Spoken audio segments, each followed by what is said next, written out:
যুবকেরা, বিশ্বনবী হাবিবুল্লাহ 570 খ্রিস্টাব্দে 12 রবিউল আউয়াল সোমবার শুভে সাদেকে আমার নবী ধরার ধুলিতে এসেছিল। আল্লাহর নবী যে পিরিয়ডে মক্কা জমিনে এসেছিল বাবা, ওই পিরিয়ডটা, ওই সময়টার নাম আরবিতে বলা হয় আইয়ামে জাহিলিয়াতের যুগ, বর্বরতার যুগ, অসভ্যতার যুগ ছিল, খারাপ যুগ ছিল। যে যুগে নারীদেরকে আপনার কিনা জ্যান্ত কবর দেওয়া হতো, যে যুগে পেটে যদি সন্তান থাকতো, মেয়ে সন্তান যদি জানতে পারত, আপনার কিনা মায়ের পেটটা চেলা করে বাচ্চা বার করে তাকে গলা টিপে মেরে দিত।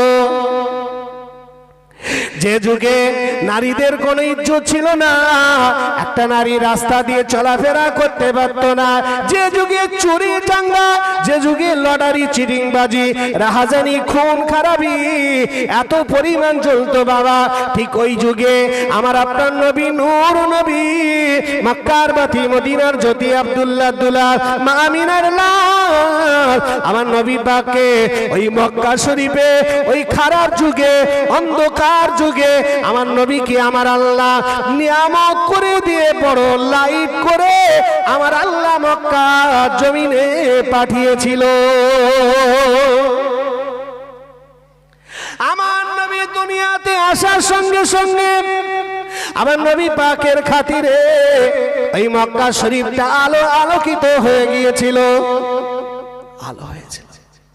আমার নবীর নূরের আশার কদমে মক্কার মানুষেরা দিন পেল, মক্কার মানুষেরা শান্তি পেল, মক্কার মানুষেরা তারা শান্তি পেল, তারা সুন্দর একটা জীবন ব্যবস্থা পেল। সব কিছুর বিনিময়ে আমার নবীর কারণ, জোরে বলেন সুবহানাল্লাহ।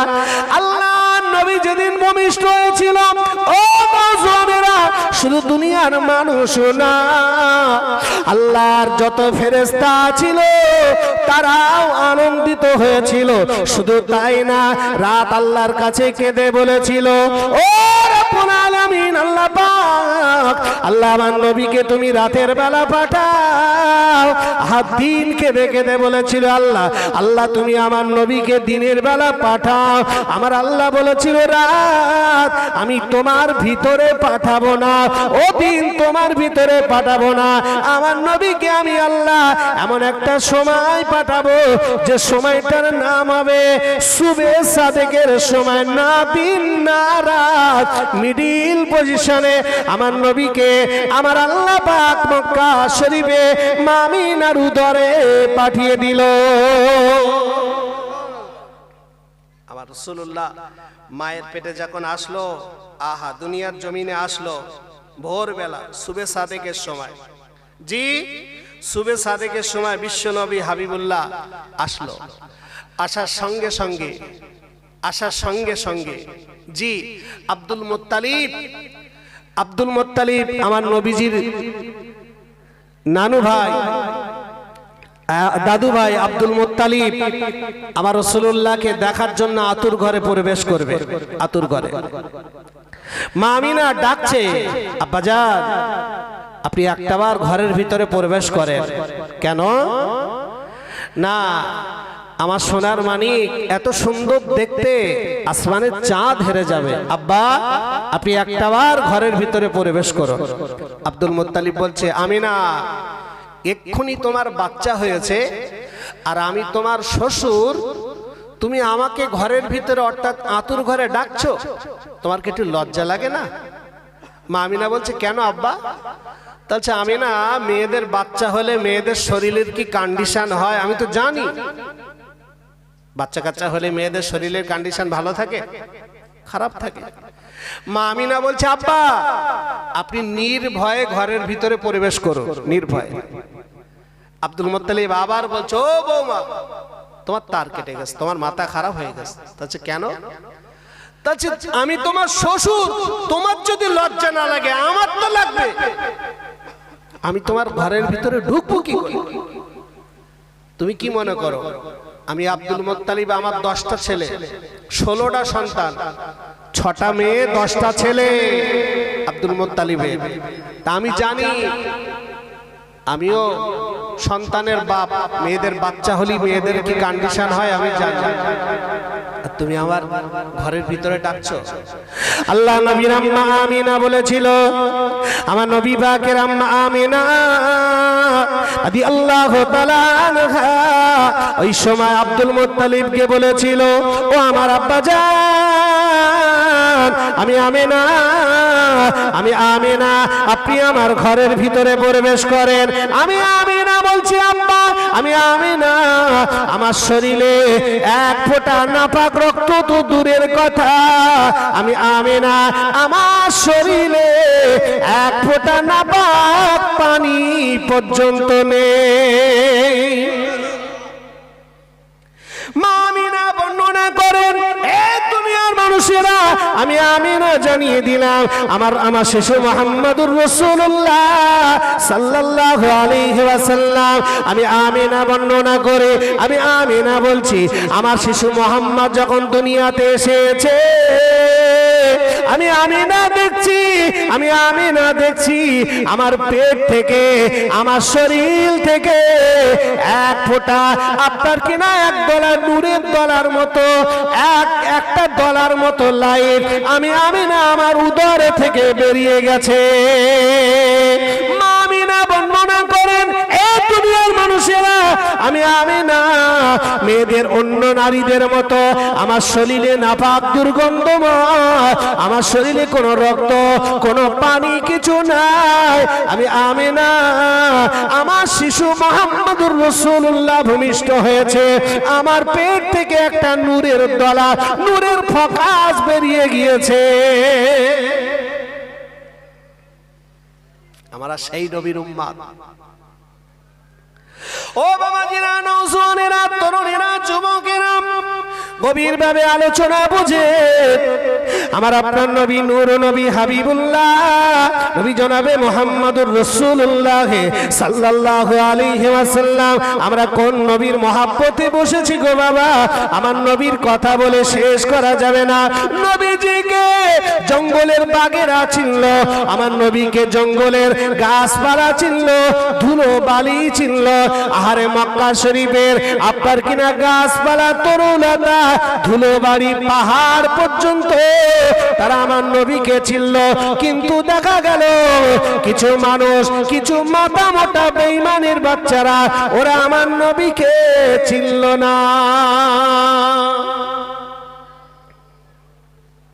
আল্লাহ নবীর আম্মা আমিনা বর্ণনা করেন, আমার শিশু মুহাম্মাদের যেদিন 15 দিন বয়স,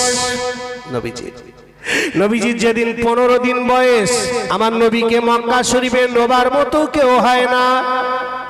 মক্কা শরীফের নিয়ম হলো, বাচ্চা হলে ওই বাচ্চাটা অপর একটা দাইমা লাগে, ওই দাইমা নিয়ে মানুষ করতে হয়, দুধ পান করায়, ওই দাইমাটাকে বাচ্চাটাকে নিয়ে লালিত পালিত করে বড় করায়। এর বিনিময়ে কিছু পয়সা দিতে হয়, এর বিনিময়ে খাওয়া দাওয়া দিতে হয়, কিছু পয়সা হাদিয়া দিতে হয়। আমার নবীর মা আমিনা, আমার নবীর মা আমিনা বড় গরিব, আমার নবীর বাপ নাই বলে আমিনা আমার নবীর নবার মতো কেউ হয় না। একটা দিন যেতে 15 দিন হয়ে গেল। 15 দিনের মাথায় ওই তায়েফের জমিন থেকে একজন ভাগ্যবতী মহিলা, যার নাম হলো আম্মা জান আলিমাতুস সাদিয়া, তায়েফের ভাগ্যবতী মহিলা আমিনা দরজায় এসে বাড়ি মারে। আমিনা দরজা খুলে দিল, দরজা খুলে দিয়ে দেখে একটা মহিলা দাঁড়িয়ে আছে। আমিনা জিজ্ঞাসা করে, বুবু জান কি ব্যাপার? তা বলে, তোমার নাম আমিনা? হ্যাঁ আমার নাম আমিনা। ও আমিনা গো, তোমার কোলে একটা বাচ্চা আছে আমিনা, ওই বাচ্চাটাকে আমি হালিমা আমার কোলে একটু তুলে দাও। আম্মা জান আমিনা বলতে লাগলো, বুবু জান আপনার বাড়ি কোথায়? বলে, আমার বাড়ি হলো তায়েফে। তোমার নাম কি? আমার নাম হলো হালিমা। ও হালিমা আমার বাচ্চাটা নিয়ে তুমি কি করবে? আবার বাচ্চাটাকে নিলে আমি আমিনা তোমার পয়সা দিতে পারবো না, জামা কাপড় কিছুই দিতে পারবো না।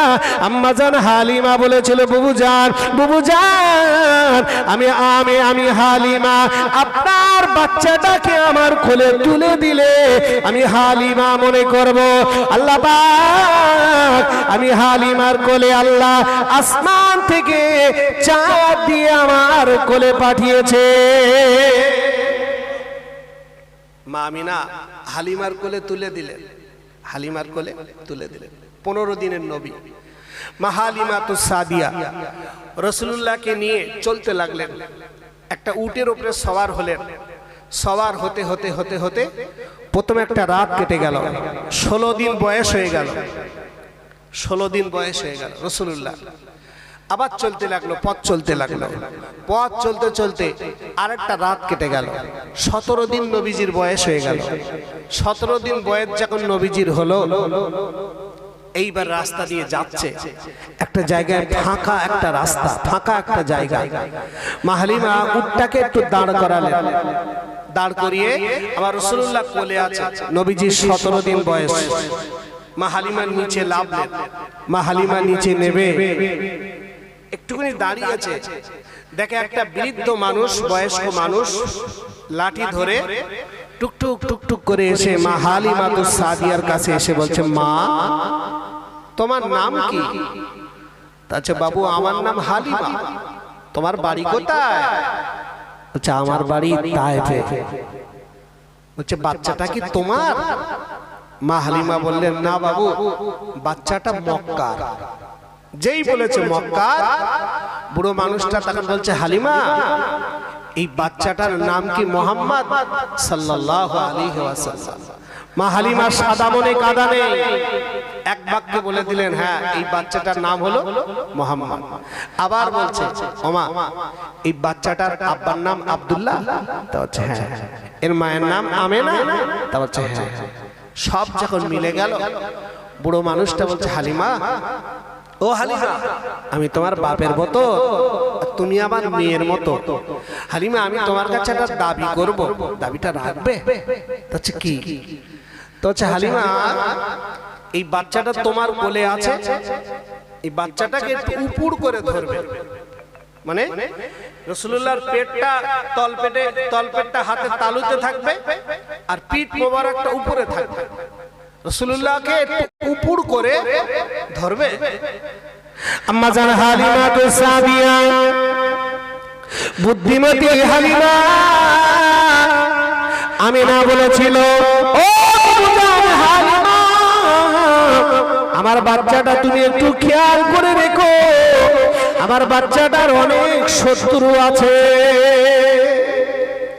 আম্মা জান হালিমা সঙ্গে সঙ্গে আমিনার কথা মনে পড়ে গিয়েছে। আমিনার কথা মনে পড়ে গিয়ে বলছে, না বাবু এই বাচ্চাটা আমার না, বাচ্চাটা হলো মক্কা শরীফের আমিনার।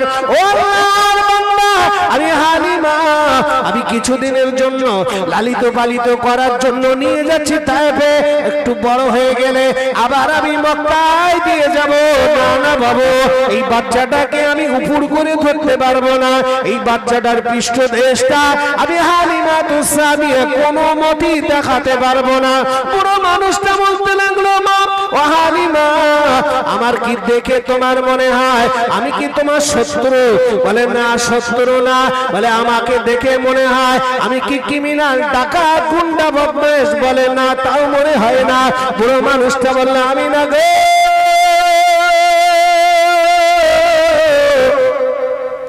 আরে আমি না, এই বাচ্চাটা হলো আমার নাতির মতো, আমি দাদু, আর তুমি আমার মেয়ের মতো, আমি তোমার বাপের মতো। এই বাচ্চাটাকে একটু উল্টো করে ধরো না বাবা, আমি বাচ্চাটার একটু পৃষ্ঠদেশ খানা দেখবো। আম্মা জান হালিমা তো সাদিয়া বুড়ো মানুষটাকে বলতে লাগলো, ও আল্লাহর বান্দা বাচ্চাদের তো মুখ দেখে আপনি পিঠ কেন দেখবেন? বাচ্চাদের কি দেখে? পিঠ দেখে কেউ? দেখে, মুখ দেখে, আর আপনি বলছেন আমি পিঠ দেখবো। বয়স্ক মানুষটা বললেন, মা আমি তোমার প্রশ্নের উত্তর পরে দেব, আগে তুমি পিঠখানা একটু দেখাও। হালিমা কোনো মতেই রাজি হয় না, কোনো মতে রাজি হয় না। হালিমার একটা সময় মনে ভয় ঢুকে গেল, এই বাচ্চাটা কি কেড়ে নেবে নাকি একে মেরে দেবে। বাচ্চাটা শত্রু বলেছিল, আমি নাই কি শত্রু, এই কি ইহুদি নাসারা, এরা আমার শিশু মোহাম্মদকে মেরে ফেলে দেবে, এরা আমার বাচ্চাকে আমার কাছ থেকে কেড়ে নিয়ে মেরে দেবে। আম্মা জান হালিমা চোখ দিয়ে টপ টপ করে পানি পড়তে লাগলো।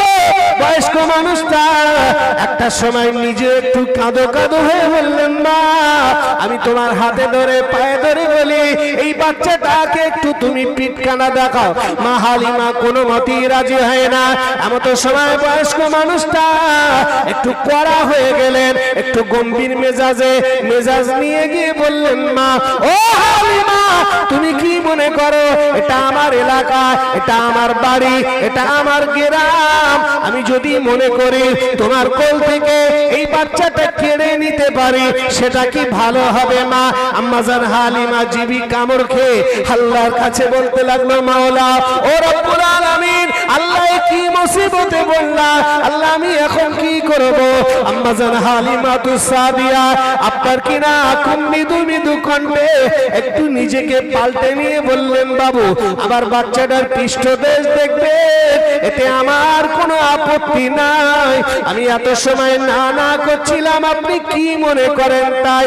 আপনি আমার বাপের মতন, আপনি আমার বাপের মতন, আমি আপনার মেয়ের মতন, এই বাচ্চাটা আপনার নাতির মতো, এই বাচ্চাটাকে আপনি দেখবেন, আমি হালিমা আমার কি আপত্তি থাকতে পারে? কিচ্ছু করার নেই। হালিমার পাততলা থেকে মাটি সরে যাচ্ছে, কিন্তু কিচ্ছু করার নেই। মা হালিমা রাসূলুল্লাহকে উপর করে ধরলেন, তলপেটের উপরে হাতের তালুতে দিলেন, আর পিঠ মোবারক পৃষ্ঠদেশটা উপরে। রাসূলুল্লাহর গায়ে একটা কাপড় ছিল, সেই কাপড় মোবারক আস্তে আস্তে পুরো মানুষটা সরাতে লাগলেন। মা হালিমা বিরাট ভয় করছে, না জানি কি হয়। ও মুরব্বি আব্বারা খেয়াল করুন, আমার নবীর কথা বলছি বাবা, আমার নবীর জীবন ইতিহাসের কথা বলছি, একটু খেয়াল করো। কাপড়টা আস্তে আস্তে আস্তে আস্তে আস্তে আস্তে আস্তে আস্তে আস্তে আস্তে সরাতে একেবারে ঘাড় পর্যন্ত তুলে ফেলেছে, আর ঘাড় পর্যন্ত তুলে ফেলে ওখান থেকে একটু ডান দিকে একটু নিচে চলে আসলেন। নিচে এসে বয়স্ক মানুষটা একটু করে হাত দিয়ে বোলাতে লাগলেন, এইভাবে বোলাতে লাগলেন। বোলাতে একটা জায়গায় দাঁড় করে দিলেন। দাঁড় করে দিয়ে বয়স্ক মানুষটা হালিমাকে বলতে লাগলো, ওরে হালিমা রে, ও হালিমা দেখো আমি যে জায়গাটা হাত দিয়েছি, হালিমা একটু দেখো না, আমি চোখে ভালো দেখতে পাই না, বয়স হয়ে গিয়েছে। ও হালিমা একটুখানি চেয়ে দেখো না, এই জায়গাটা এক টুকরো গোস্ত একটু উঁচু মতো হয়ে আছে কিনা, এক টুকরো গোস্ত একটু উঁচু মতো হয়ে আছে কিনা। আম্মা জান হালিমা খেয়াল করে দেখলেন আমার নবী পাকের ঠিক ওই জায়গাটা এক টুকরো গোস্ত কবুতরের ডিমের মতো উঁচু মতো হয়ে আছে। আম্মা জান হালিমা বলতে লাগলেন, বাবু হ্যাঁ এক টুকরো গোস্ত উঁচু মতো হয়ে আছে। এই সময় বয়স্ক মানুষটা বললেন, ও হালিমা খেয়াল করে দেখো, ওই গোস্ত টুকরের উপরে একটা আরবি জাবানে একটা অক্ষর লেখা আছে, আরবি জাবানে নূরের অক্ষরে, আরবি জাবানে নূরের অক্ষরে একটা শব্দ লেখা আছে, ওই শব্দটা হলো হাযা মুহাম্মাদুর রাসূলুল্লাহ। হালিমা একটু দেখো না, এই গোস্তর টুকরোর উপরে আরবি জাবানে নূরের অক্ষরে একটা শব্দ লেখা আছে, হাযা মুহাম্মাদুর রাসূলুল্লাহ। ইনি হলেন আখিরি জামানার নবী, নূর নবী মুহাম্মাদুর রাসূলুল্লাহ সাল্লাল্লাহু আলাইহি ওয়াসাল্লাম। নবীজির বয়স কতদিন? কথা বলে 17 দিন বয়স। আম্মা জান হালিমাতুস সাদিয়া ঘাবড়ে গেলে, ওনার মনের ভয়টা একটু কেটে গেল। কাটবে না, কাটবে না। মনের ভয়টা কেটে যাওয়ার পরে আম্মা জান হালিমা বয়স্ক মানুষটাকে বললেন, ও আল্লাহর বান্দা, আপনি আমার বলুন, জামিনার কোলে বাচ্চা, জামিনা জন্ম দিল 15 দিন যে মোহাম্মদ আমিনার কোলে ছিল, জামিনা দুধ খাবিয়েছে, জামিনা গোসল করিয়েছে, জামিনা ওকে লালিত পালিত করেছে, জামিনা পেটে ধরেছে 10 মাস 10 দিন পেটে ধরেছে, জামিনা জন্ম দিয়েছে। ওই মা জননী বাচ্চার কোন জায়গাটা গোস্ত উঁচু মতো হয়ে আছে, এক টুকরো গোস্ত উঁচু মতো হয়ে আছে, আমিনা দেখতে পেল না, আমি হালিমা দেখতে পারলাম না, জানতে পারলাম না। ও আল্লাহর বান্দা, আপনি একটা বারের জন্য বলুন, আপনি কি করে জানলেন যে এই মুহাম্মাদের ঘাড়ের উপরে কবুতরের ডিমের মতো এক টুকরো গোস্ত উঁচু মতো হয়ে আছে, আর ওই গোস্তের টুকরার উপরে লেখা আছে, এটা আপনি কি করে জানলেন? ওই সময় আম্মা জান হালিমার কথা শুনে বয়স্ক মানুষটা বললেন, মা, ও মা হালিমা, তবে শোনো মা, তুমি একটুখানি দাঁড়াও, আমি বাড়িতে যাব আর আসবো, একটুখানি দাঁড়াও মা, আমি বাড়িতে যাব আর আসবো। মা হালিমা দাঁড়িয়ে আছে, বয়স্ক মানুষটা দৌড়ে বাড়ি চলে গেল। বাড়িতে গিয়ে ওই বয়স্ক মানুষটা, উনি একজন তওরাত কিতাবের বড় পণ্ডিত, তওরাত কিতাবের বড় পণ্ডিত। ওনার বাড়িতে আজও তওরাতের ওই কিতাবের নকশাটা আছে, যে তওরাত কিতাবে লেখা আছে হুবাহু এই ঘটনাটা। বয়স্ক মানুষটা বলছে, হালিমা, হালিমা একটুখানি দাঁড়াও। আর ছুটে চলে আসলো, মা হালিমাকে বলতে লাগলো, মা দেখো, এই দেখো কিতাবে আজকের এই ঘটনাটা পাওয়া যাবে। বয়স্ক মানুষটা বলছে, মা, এখানে আমি একটা দিন না, দুটো দিন না, টানা 40টা বছর আমি এই পথে দাঁড়িয়ে আছি। একটা দিন, দুটো দিন না, টানা 40টা দিন আমি এই পথে দাঁড়িয়ে আছি। এই পথ দিয়ে কত হালিমা গিয়েছে, এই পথ দিয়ে কত বাচ্চা গিয়েছে, এই পথ দিয়ে কত হালিমা গিয়েছে, কত তায়েফের মেয়ে গিয়েছে, কত মক্কার ছেলে গিয়েছে, কিন্তু একটাও মুহাম্মাদুর রাসূলুল্লাহ যায়নি। হালিমা গো, আমি যখন তোমাকে জিজ্ঞাসা করলাম তোমার নাম কি, তুমি বললে হালিমা। আমি আবার জিজ্ঞেস করলাম তোমার বাড়ি কোথায়, তুমি বললে তায়েফে। আমি আবার জিজ্ঞেস করলাম তোমার কোলে যে বাচ্চা আছে ওই বাচ্চাটা কার, তুমি বললে বাচ্চাটার নাম হলো মুহাম্মদ। আমি আবার জিজ্ঞেস করলাম বাচ্চাটার বাড়ি কোথায়, বলে মক্কার। আমি আবার জিজ্ঞেস করলাম বাচ্চাটার মায়ের নাম কি, তুমি বললে আমিনা। আমি আবার জিজ্ঞাসা করলাম বাচ্চাটার বাপের নাম কি, তুমি বললে আব্দুল্লাহ। ওই সময় হালিমা, আমার মনের ভিতরে খটকা পড়ে গেল, ইনি কি সেই আখিরি জামানার নবী, ইনি কি সেই মক্কার বাতি, ইনি কি সেই মুহাম্মাদুর রাসূলুল্লাহ, ইনি কি সেই আখিরি জামানার নবী। ইনার ওসিলায় আসমানের চাঁদ দ্বিখণ্ডিত হবে, ইনার ওসিলায় সূর্য উদিত হবে, ইনার ওসিলায় পৃথিবীতে শান্তি আবার আসবে, ইনার ওসিলায় পৃথিবীতে ইসলামের বিজয় পতাকা উঠবে। ইনি কি সেই বাচ্চাটা?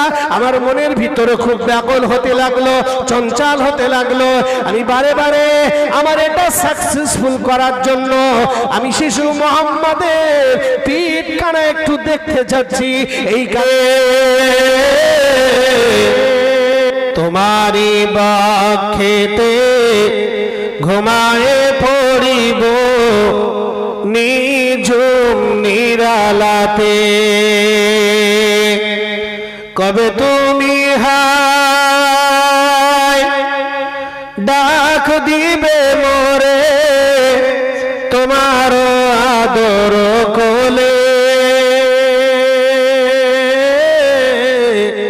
তোমারি বক্ষেতে ঘুমায়ে পড়িব বিশ্বের মায়া ভুলে অতি আদরের নবীজিকে তুমি পড়ায়াছো ঘো হাসান হুসাইন কেঁদেছিল তারা নিরালায় নিঝুম হায়াত যেদিন ফুরায়ে যাবে মিটিবে সকল আশা প্রাণ পাখি মোর উড়িয়া যাবে শূন্য রবে খাঁচা আয় আয় বলে ডাক দিবে মোরে আর কব না কথা প্রাণ পাখি মোর উড়িয়া যাবে শূন্য রবে খাঁচা কবে তুমি হায় ডাক দিবে মোরে তোমার আদর কোলে তোমারি বাক্ষেতে ঘুমায়ে পড়িব বিশ্বের মায়া ভুলে আল্লাহুম্মা সাল্লি আলা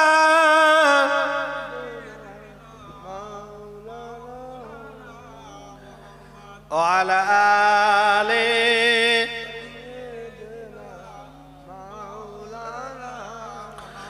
এর কলমা সে কে লা ইলাহা ইল্লাল্লাহ লা ইলাহা লা ইলাহা ইল্লাল্লাহ লা ইলাহা ইল্লাল্লাহ লা ইলাহা লা ইলাহা ইল্লাল্লাহ तौहीद का डंका आलम में बजवा दिया कमली वाले ने पी पी के पियाले कौसर के लौटेंगे मजाजी भर भर के इन्ना आतैना कल कौसर फरमा दिया कमली वाले ने बोलो ला इलाहा ला इलाहा ला इलाहा इल्लल्लाह सल्लल्लाहु हुर गेले मान सारा आरो पड़े ফেরেশতারা পড়িতে আসেন তারা বলো লা ইলাহা ইল্লাল্লাহ লা ইলাহা লা ইলাহা ইল্লাল্লাহ আল্লাহুম্মা সাল্লি আলা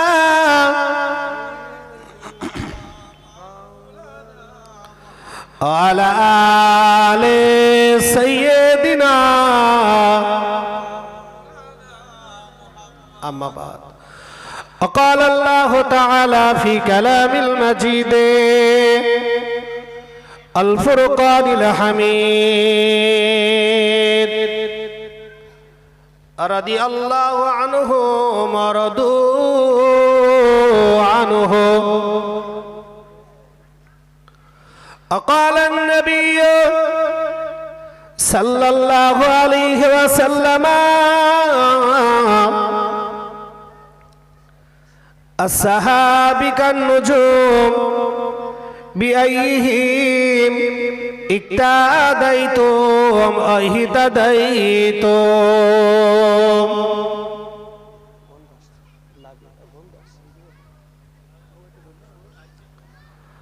وقال الله تعالى في آية أخرى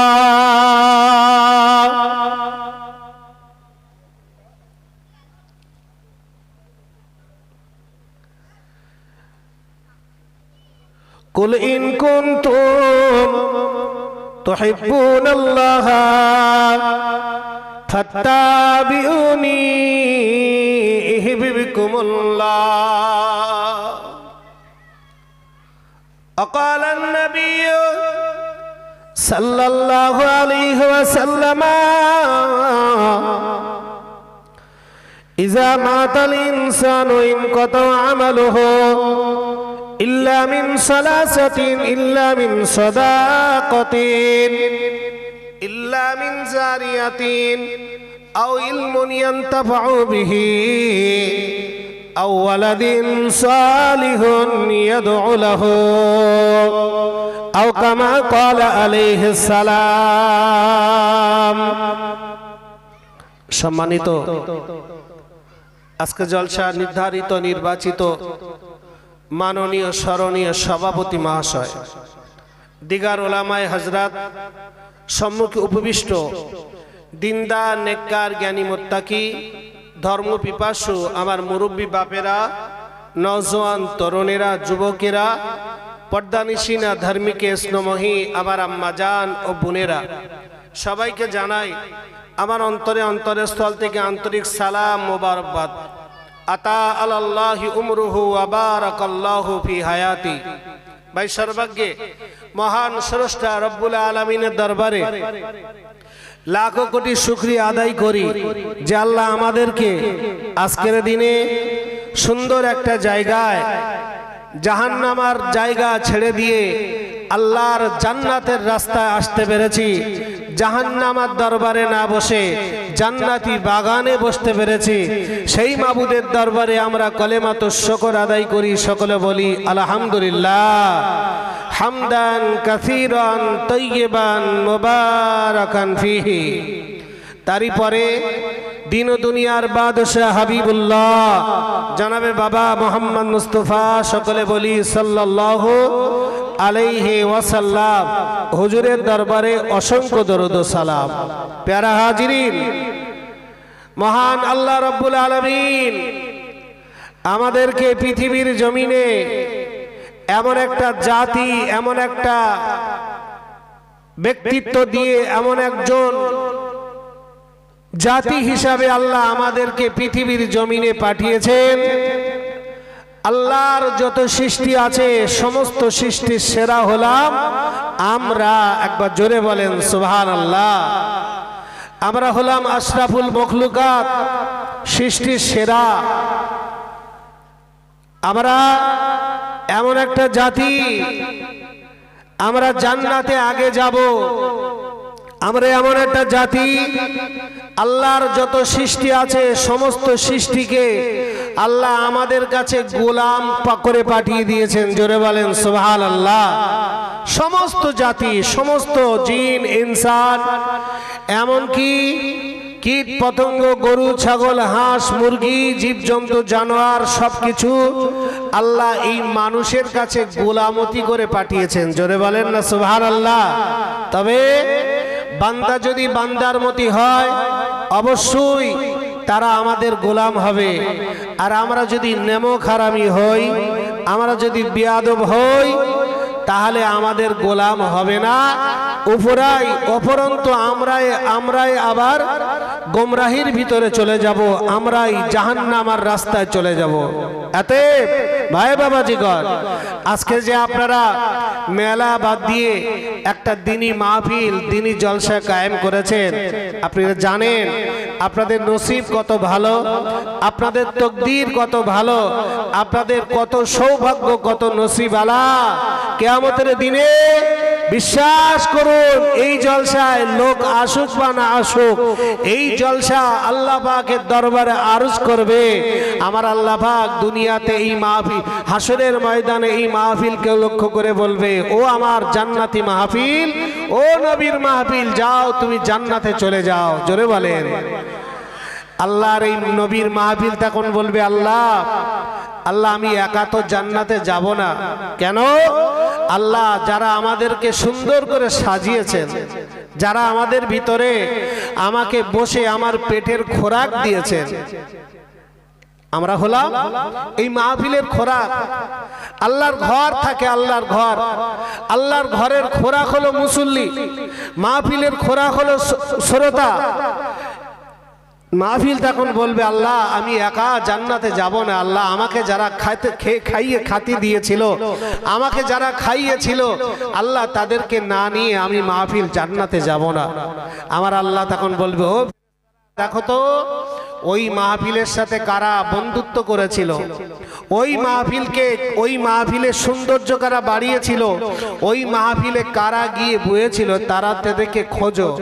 আল্লাহর ফেরেশতারা খুঁজতে থাকবে। হাদিস শরীফ বলছে বাবা, আল্লাহর ফেরেশতারা খুঁজতে থাকবে। খুঁজতে খুঁজতে খুঁজতে খুঁজতে যারা এই মাহফিলকে সুন্দর করেছিল, এখানে এসে বসেছিল, বেয়াদবি করিনি, শত্রুতা করিনি, আর চোখে তাকাইনি, হিংসা করিনি, কার্পণ্যতা করিনি, বকিলতা করিনি, উদার চিত্তে নবীর মাহফিল হিসেবে তারা গিয়ে বসেছে, তাদেরকে খুঁজে খুঁজে এনে মাহফিলের ভিতরে ঢুকিয়ে দেবে। আমার আল্লাহ বলবে, ও মাহফিল যাও, এদেরকে নিয়ে বিনা হিসাবে উড়িয়ে উড়িয়ে আল্লাহর জান্নাতে চলে যাও। জোরে বলে, এটা হলো সেই মাহফিল, এটা হলো জান্নাতি একটি বাগান, জান্নাতি একটি বাগান। কে বলেছে? নবীজি বলেছে। আর নবীর কথা কখনো মিথ্যা হবে? কথা বলে, নবীর কথা মিথ্যা হবে না, কারণ নবীজি বলেছেন ওই জায়গাটা হলো জান্নাতি একটি বাগান। ভাইরা, বাবাজিরা, নওজওয়ানেরা, তরুণেরা, যুবকেরা, ও মুরব্বী আব্বারা, খেয়াল করুন, গভীরভাবে আলোচনা বুঝেন। আল্লাহ আমাদের কাছে পৃথিবীর শ্রেষ্ঠতম নিয়ামত আমার নূর নবী হাবিবুল্লাহকে পাঠিয়েছেন। জোরে বলেন সুবহানাল্লাহ। আমার আল্লাহ পাক পবিত্র কালামুল্লাহ শরীফের ভিতরে আমার আল্লাহ জানিয়ে দিয়েছেন, কদ জাআকুম মিনাল্লাহি নূরু ওয়া কিতাবিম মুবিন।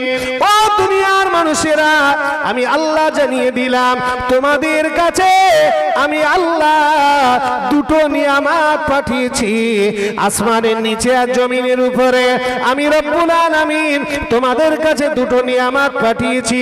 মুফাসসিরিনগণ, ঐতিহাসিকগণ এই আয়াতের ব্যাখ্যা করে জানিয়ে দিয়েছেন, একটা নিয়ামত হলো পৃথিবীর শ্রেষ্ঠতম নিয়ামত আল্লাহ পাকের লাওহে মাহফুজ থেকে আসা সবটা 6666টা আয়াত কোরআনুল মাজিদ হলো একটা নিয়ামত।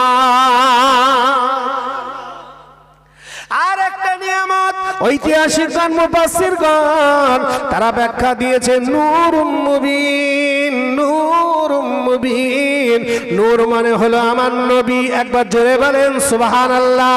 আমার আপনার নবীকে আমার আল্লাহ পাক আমাদের কাছে নিয়ামত করে পাঠিয়ে দিয়েছে, বরকতান স্বরূপ পাঠিয়ে দিয়েছে। আল্লাহ বলেছেন, বান্দারে, ও আমার বান্দা বান্দি, আমি আল্লাহ পাক তোমাদের কাছে এই দুটো নিয়ামতকে পাঠিয়ে দিয়েছি। এই নিয়ামত পর্যন্ত, এই নিয়ামত দুটো কিয়ামত পর্যন্ত তোমরা যদি আঁকড়ে ধরে রাখতে পারো, আমি আল্লাহ জানিয়ে দিলাম ওই দুটো নিয়ামতের কারণে, দুটো নিয়ামতের ওসিলায় আমি আল্লাহ তোমাদের দুনিয়াটা সুন্দর করব, আখিরাতটাও সুন্দর করব। কবরে, হাসরে, মিজানে, ফুলসিরাতে, সমস্ত জায়গায় তোমাদের আমি আল্লাহ বেগুনা নিষ্পাপ বানিয়ে দিয়ে চিরতরের জন্য আমি আল্লাহ আমার দয়ার জান্নাতে পাঠিয়ে দেব। আর একবার জোরে বলেন, আল্লাহ আমাদের কাছে দুটো নিয়ামত, কোরআনুল মাজিদ আর বিশ্ব নবী হাবিবুল্লাহ। ও নওজওয়ান তরুণীরা, মুরব্বী আব্বারা, আমার নবী কেমন নিয়ামত, আমার নবী কেমন নিয়ামত বাবা। আমার নবীর নিয়ামতের শুকরিয়া আদা করে শেষ করা যাবে না গো বাবা। মুরব্বী আব্বারা, নবী পাকের নিয়ামতের কথা বলতে গেলে অনেক আলোচনা করতে হবে। আল্লাহ পাকের নবী, আমার নবী পাক দুনিয়াতে না আসলে আল্লাহ পাক দুনিয়া নামক কিছুই বানাতো না। আমার নবী যদি দুনিয়াতে না আসতো, সূর্য আপনার কিনা পূর্ব দিক থেকে সূর্য উদিত হতো না, আর পশ্চিম দিকে অস্ত যেত না। এখনো পূর্ব দিক থেকে সূর্য উদয় হয় আমার নবীর ওসিলায়, আর পশ্চিম দিকে সূর্য অস্ত চলে যায়, ওটা আমার নবীর ওসিলায়। বিশ্বাস হয় আপনাদের সবার? হ্যাঁ, আমার আপনার নবী নূর নবী হাবিবুল্লাহ, মক্কার বাতি মদিনার জ্যোতি, আব্দুল্লাহ দুলাল আমিনার লাল, আমার নবীকে আল্লাহ পাক আমাদের কাছে কত বড় নিয়ামত করে পাঠিয়ে দিয়েছে। ও বাবাজি ভাইজানেরা, আজকে যে আমরা নামাজ পড়ে শান্তি পাই, আমার নবী যদি না আসতো আল্লাহ নামাজ দিত না। আমার নবী যদি না আসতো আজ লক্ষ লক্ষ মানুষ আল্লাহর কাবা শরীফে যেত, আল্লাহর কাবা বাইতুল্লাহ শরীফে গিয়ে তোয়াব করত, হাজরে আসওয়াদে চুম্মা দেয়, সাফা মারওয়া সাই করে, মিনায় গিয়ে কুরবানি করে, মুজদালিফায় যায়, আরাফাতের ময়দানে যায়, জাবালে রহমতে যায়, জাবালে নূর পাহাড় পরিদর্শন করে। ও মুরব্বি আব্বারা খেয়াল করুন, এই এত কিছু নিয়ামত আমরা সব কিছু পেয়েছি, সব কিছুর বিনিময়ে আমরা পেয়েছি আমার নবী পাকের কদম মোবারকের ওসিলায়। আমার নবী যদি না আসতো কিচ্ছু হতো না।